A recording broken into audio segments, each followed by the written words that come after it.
5 मार्चपासून नाटक सुरू होतंय. लाडकी विहीण योजना. बघायला यायचंय तुम्हाला? हसायचंय ना तुम्हाला? मग या थिएटरमध्ये.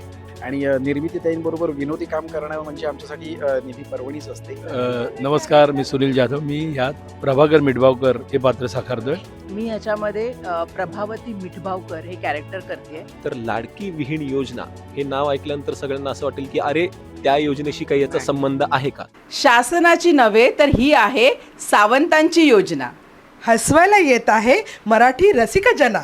5 मार्चला आमचा शुभारंभाचा प्रयोग आहे प्रबोधनकार ठाकरे नाट्यगृह बोरिवली येथे दुपारी 4 वाजता आणि तिथून पुढे आमचे सलग प्रयोग लागलेत. तर नक्की बघायला या लाडकी विहीण योजना. निर्मितीताई, पुन्हा एकदा आपल्या नवराष्ट्रामध्ये तुझं मनापासून स्वागत असो. धन्यवाद. खूप छान वाटतंय तुला भेटून. आणि जसं मी आपल्या लास्ट पॉडकास्टमध्ये म्हणाली होती, हे वर्ष काय तू तुफान गाजवतेस. चित्रपट अनेक होत आहेत. क्रांतीज्योती, त्याच्यानंतर अगं सूनबाई सासूबाई हा चित्रपट खूप सुंदर प्रेक्षकांना आवडलाय आणि आता पुन्हा एकदा छान नाटक घेऊन येते. काय सांगशील या नाटकाविषयी? आता तू जे दोन्ही रोल म्हणालीस त्याच्या आधी उत्तर नावाची फिल्म पण मी केली होती. या तिन्ही फिल्म्समध्ये थोड्याफार प्रमाणात सिरियस रोल होते माझे. आणि अगं अगं सुनबाईमध्ये तर फारच सिरियस रोल होता माझा. आणि तेव्हा मला सतत वाटत होतं की अरे यार, मी लोकांना रडवते, मी बायकांना रडवते, मला हसवायचं आहे सगळ्यांना. ते आता हसवायला मी हे नाटक घेऊन आली आहे. माझं नेहमीच म्हणणं आहे की लोकांच्या लाईफमध्ये खूप स्ट्रेस आहे, ताणतणाव खूप आहेत. तर आपण त्यांना जरा थोडं त्याच्यातून विरंगुळा देऊया. ते करण्यासाठी नाटक हे माध्यम खूप छान आहे. आणि तसं एक छान मॅड कॉमेडी असलेलं नाटक मी घेऊन आली आहे. आणि आपलं पंचशील म्हणजे प्रसाद ओक आणि स्वप्नील जोशी हे आता अष्टविनायकला जॉईन झालेले आहेत. कारण मी अष्टविनायकबरोबर 25 वर्ष काम करते जाऊबाई जोरातपासून. आणि हे दोघे आता त्याला जॉईन झाले. त्यामुळे त्याला एक ना त्याला एक नव्याने तारुण्य प्राप्त झालंय. म्हणजे ही तरुण मुलं त्यांचे जे काही विचार असतात, त्यांचे इनपुट्स असतात, त्यांनी खूप वेगळ्या पद्धतीने नाटक दिसतं. कारण आता एवढी म्हणजे जाऊबाईपासून सुरुवात करून आत्तापर्यंत आले त्याच्यात अ, वय वाढत गेलं, तसतसे विचारांमध्ये वेगळेपण यायला लागलं, सगळं झालं. आता या तरुण मुलांच्या विचाराने करताना मला खूप मजा येते खरं. तर लाडकी विहीण योजना हे नाटकाचं नाव फार वेगळं वाटतंय. पटकन काहीतरी सरकारी योजना आहे का किंवा लाडकी बहीण योजना असं काही आहे का? ह्या नाटकाच्या नावाबद्दल मला ऐकायला आवडेल. नाटकाचं नाव ऐकल्यावर तुला काय वाटलं मला आधी सांग? मला तुझं नाव ऐकून वाटलं कॉमेडी आहे काहीतरी ह्याच्यामध्ये. आणि पण लाडकी विहीण योजना म्हणजे कुठली आता काहीतरी घराची वेगळी योजना काहीतरी सांगायला मिळणार आहे का? ऐकायला मिळणार आहे असं? म्हणजे आम्हाला एवढंच म्हणायचं होतं, की हे कॅची नाव आहे. हां, आत्ताच्या हो. सगळ्या परिस्थितीवर हो. हे पटकन डोळे आपले काय लाडकी बहीण नाही, नाही, लाडकी विहीण योजना. सो ते ते आम्हाला खूप महत्त्वाचं होतं. आणि या या नाटकात माझं नाव योजना आहे, योजना योगराज सावंत. त्यामुळे आमची टॅगलाईन पण ही आहे, ही सरकारची नाही तर सावंतांची योजना, हसवायला येतेय रसिक जना. खूप छान. तर त्यामुळे आता तुम्हाला कळेल की काहीही संबंध नाहीये ह्याचा शासनाची. एक एक कॅची नाव आहे सगळ्यात महत्त्वाचं. आणि अर्थात नाटकाशी पण संबंधित आहे, की मी आणि माझी विहीण. मग विहीण मला माझी म्हणजे लाडकी विहीण योजना इथपर्यंत का आली? विहिणींचे संबंध इथपर्यंत छान का झाले? ते बघायला थिएटरमध्ये या. अनुभव. ॲक्चुअली नवीन-नवीन चेहरे नाही आहेत कोणी. ही सगळी मुलं आता पौर्णिमा अहिरे झाली किंवा स्नेहा रायकर आहे, मुकेश जाधव. ह्या लोकांनी माझ्याबरोबर आधीही काम केलेलं आहे. म्हणजे सीरियलमध्ये पण केलेलं आहे, पौर्णिमाने नाटकात केलेलं आहे, मुकेशने नाटकात काम केलेलं आहे. त्यामुळे असे नवीन नाही आहोत आम्ही एकमेकांना. त्यामुळे पटकन जेल झालो आम्ही. आणि म्हणजे त्यांना मी माहिती आहे, मी मी जेव्हा काही सांगते त्याच्यामागे काय कारण असू शकतं हे त्यांना पटकन कळतं. किंवा त्यांची काय कपॅसिटी आहे हेही मला माहिती आहे. त्यामुळे त्यांना अजून काही ॲडिशन्स असतील तर ते सांगणं, ते करून घेणं, ह्या सगळ्या गोष्टी खूप छान पद्धतीने होतायत. म्हणून मी म्हणते की नवीन चेहरे नाही आहेत. हे अनुभवी चेहरे आहेत. ह्या नाटकाविषयी काय सांगशील? या नाटकाविषयी मी सांगेन की खूप छान आता हळूहळू स्क्रिप्ट बांधून घेतलेली आहे आणि सगळेच जण स्वतःचे 100% देत आहेत.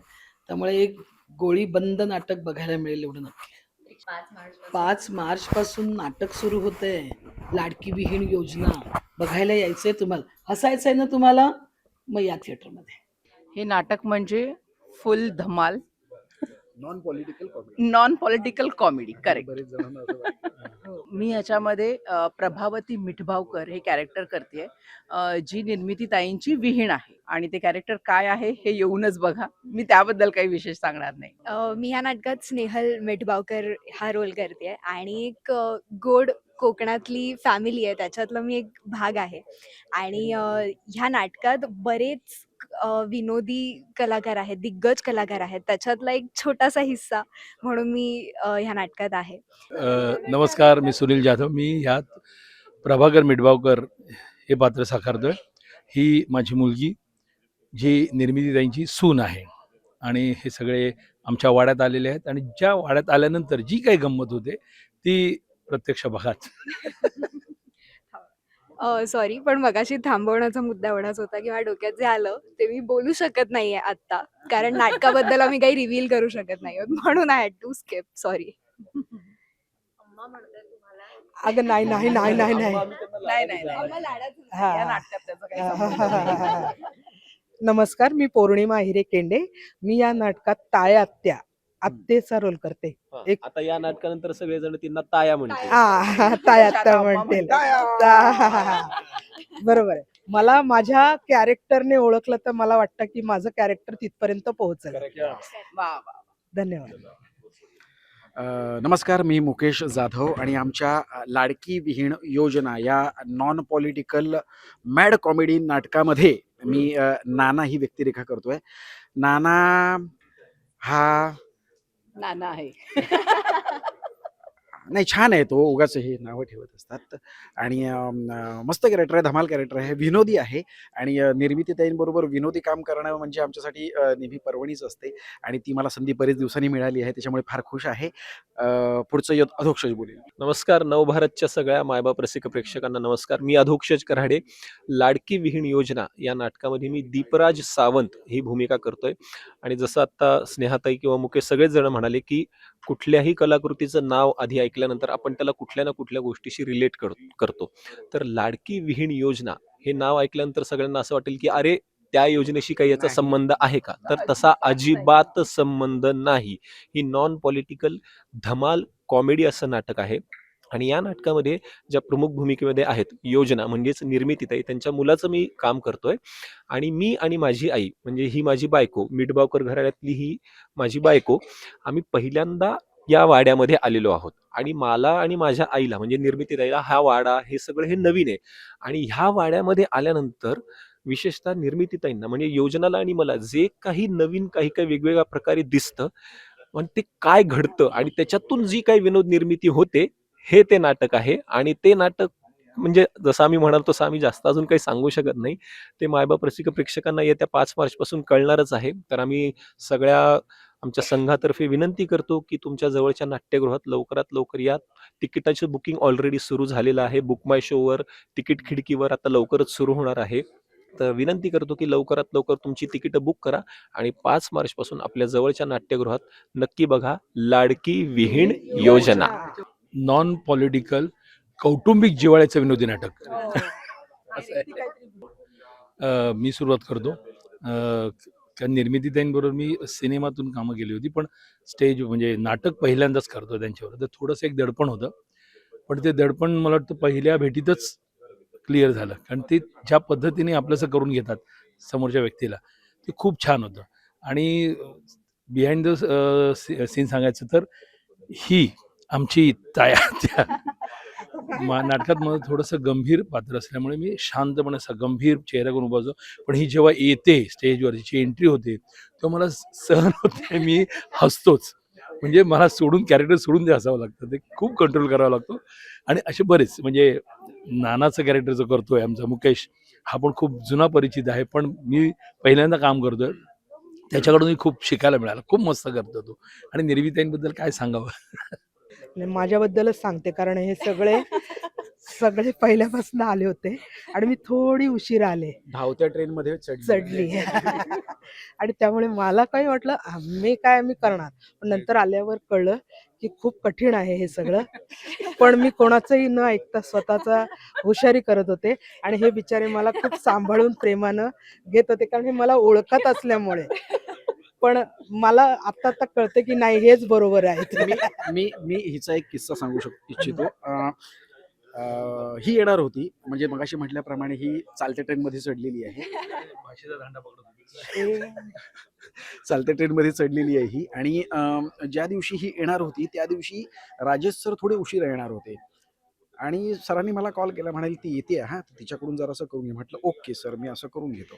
आणि मी माझ्या पद्धतीने सांगत होतो असं तिने केले. दुसऱ्या दिवशी सर आले आणि म्हैसटले सुरू का? झालं, तालीम सुरू झाली.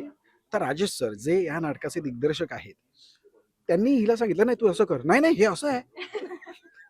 तर आम्ही असं म्हटलं, अरे दिग्दर्शक आहेत, ते काहीतरी चेंज करू पाहताय, तर तू काय. मी म्हटलं ना, मला माहिती आहे सगळं, पण नंतर कळलं नाही हे सगळे बरोबर आहे. त्यामुळे मी सरेंडर, सगळ्यांची माफी, हा, जाहीर माफी. त्याच्यामुळे हा किस्सा आम्ही सगळ्यांनी जाम एन्जॉय केला होता आणि मज्जा आली होती त्या दिवशी.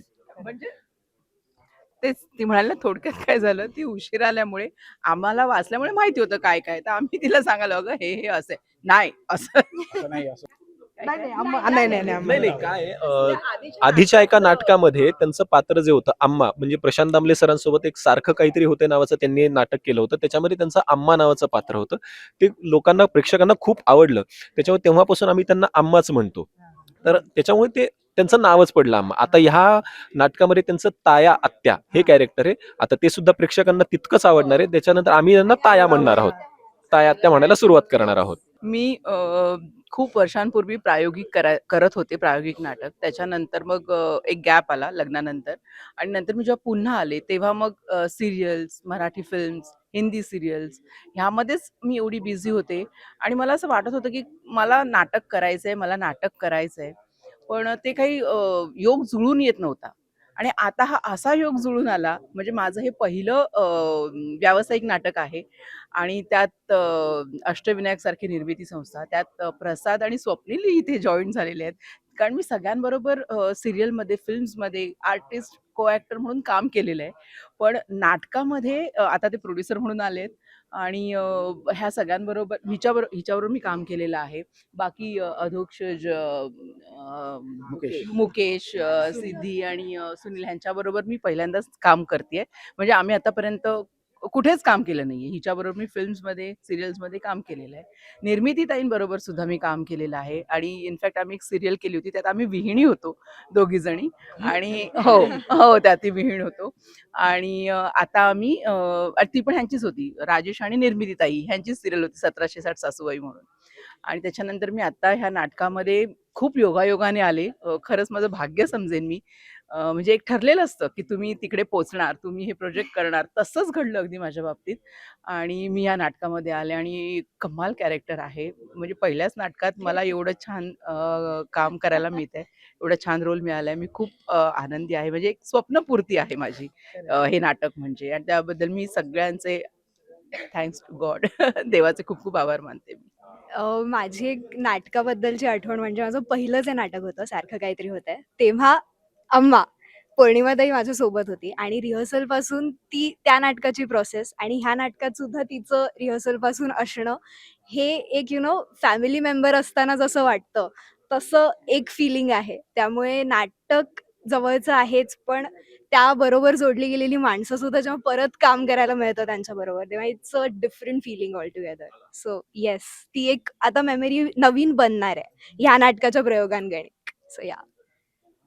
नाटक म्हणजे जिवंत आहे अगं. आपण बोललो आणि समोर रिॲक्शन मिळालं तर त्या खूप आवडतात. सिरियल करतो म्हणजे करायला काय, प्रत्येक माध्यम हे आपापल्या ठिकाणी बरोबर आहे. पण नाटक करणारे आहोत आम्ही, त्यामुळे मला नाटक करायला खूप आवडतं. जितके जास्त आणि ऑडियन्स असलं तर मग मला काही कोण थांबू शकत नाही. म्हणजे खूप उत्साह वाढतो ग त्यात. नाटकाशी जसं तू विचारलंस की नाळ कधीपासून जोडल्या गेली, तर ही माझ्या जन्माच्या आधीपासून जोडल्या गेली आहे. कारण माझे वडील प्रायोगिक रंगभूमीवर त्यांनी जवळपास 30-35 वर्ष काम केलेलं आहे. त्याच्यानंतर व्यावसायिक रंगभूमीवर आमच्या घरात संकर्षणनी जो आता 10-15 वर्षांपासून तो काम करतोय. मी आता हे माझं 3रं व्यावसायिक नाटक आहे. माझं जे पहिलं व्यावसायिक नाटक मी केलं ते अष्टविनायकचंच होतं. अष्टविनायक आणि प्रशांत दामले सरांचं मिळून ते साखर खाल्लेला माणूस हे माझं पहिलं व्यावसायिक नाटक. त्याच्यामुळे नाटकाशी नाळ तर आधीपासून म्हणजे लहान एकांकिका म्हणा, प्रायोगिकच्या स्पर्धा म्हणा, ही जोडल्या गेलेलीच आहे. आणि या नाटकाच्या निमित्ताने परत एकदा अष्टविनायक सोबत काम करण्याची संधी मिळाली. मला आठवतंय मंजूताईचा मला फोन आला होता. मी असं-असं एक नाटक प्रोड्यूस करते, तुला काम करायला आवडेल का? म्हटलं का नाही? अष्टविनायक सारखी संस्था आहे. मंजूताई, प्रसाददादा, मेमाणे सर, स्वप्नीलदादा सारखे खंदे प्रोड्युसर्स आहेत आणि प्रयोग भरपूर होणार असतील तर नाटक का नको करायला? आणि त्या परत वेगळ्या धाटणीचं, एका वेगळ्या विषयावरचं आणि इतके छान-छान कलाकार असलेलं नाटक असल्यावर नाही म्हणण्याचा प्रश्नच नव्हता. त्याच्यामुळे फार एक छान अनुभव मिळतोय. खूप काही-काही शिकायला मिळतंय प्रत्येक कलाकाराकडून सुद्धा. त्याच्यामुळे आता उत्सुकता आहे की प्रेक्षकांच्या हे नाटक किती पसंतीस पडते आणि प्रेक्षकांकडून कसा प्रतिसाद मिळतोय ह्याची आम्ही खूप आतुरतेने वाट पाहत आहोत. ही नाळ म्हणजे खूपच आधी अ, मी जिथे राहायचो त्या विभागामध्ये दिवाळीत कार्यक्रम व्हायचे. तर तिथे मी रमेश पवारांची सायलेन्स खटला चालू आहे नावाची एकांकिका केली होती. तिथून स्टेजवर जी सुरुवात झाली आहे ती आजतागायत चालूच आहे. म्हणजे मी मध्ये महानगरपालिकेत नोकरीला होतो. 30 वर्ष नोकरी केली मी आणि दरवर्षी 2 नाटकं, एक इंटर डिपार्टमेंट आणि राज्यनाट्य स्पर्धा असे मी करत आलो आतापर्यंत. 7 ते 8 मला अभिनयाची पारितोषिकं आहेत आणि त्यामुळे नाटक हे खूप जवळचं आहे. सीरियल करतो, सिनेमाही करतो. पण नाटक जर नसेल ना मध्ये 1 वर्षभर तर त्रास होतो. म्हणजे आधी मॅड सखारामध्ये एक नाटक चालूच आहे. त्यानंतर मध्ये मी केलं होतं गंगा यमुना सरस्वती. त्यानंतर परत गॅप आला 2-3 महिने. म्हटलं नाटक नाही आहे चांगलं आणि राजेशने मला बोलवलं आणि हे नाटक मिळालं. तर नाटक सतत चालू ठेवणं हे मला वाटतं टॉनिक आहे. नट म्हणून, माणूस म्हणून ते टॉनिक आहे. ते जर तुम्हाला मिळालं तर तुम्ही प्रगल्भही होता आणि तुमची प्रोसेस पुढे चांगल्या पद्धतीने चालू राहते. नवराष्ट्राच्या मायबाप रसिक प्रेक्षकांना एवढंच सांगेन की हे नाटक अतिशय सुंदर आहे. खूप छान लिहिलेलं आहे. निर्मात्यांनी अतिशय छान त्याची निर्मिती केलेली आहे. दिग्दर्शकांनी ते छान खूप साचेबद्ध पद्धतीमध्ये बसवलेलं आहे. बॅकस्टेज कलाकारांनी सुद्धा तितकेच कष्ट घेतलेले आहेत. हे सगळे कलाकार आम्ही तर कष्ट घेतच आहोत. तेव्हा आता हात जोडून आम्ही सगळे तुम्हाला विनंती करतो. येत्या 5 मार्चला या नाटकाचा शुभारंभ होत आहे. ऑलरेडी मार्चमध्ये 25 दिवसात 22 प्रयोग लागलेले आहेत. त्याच्यामुळे मी प्लीज तुम्हाला विनंती करतो की या नाटकाला या, भरभरून प्रतिसाद द्या. तुमच्या कुटुंबासोबत या, मित्रमैत्रिणींना घेऊन या, तुमच्या विहिणीला घेऊन या, नवरा बायको सगळेजण या. आत्ताच तिकीटं बुक करा कारण बुक माय शोवर तिकीटं सुरू झालेली आहेत, विक्री सुरू झालेली आहे. आमच्या सगळ्यांतर्फे विनंती करतो की आमच्यावर असंच प्रेम करत राहा आणि नाटकाला हाऊसफुलचा बोर्ड लावा. धन्यवाद.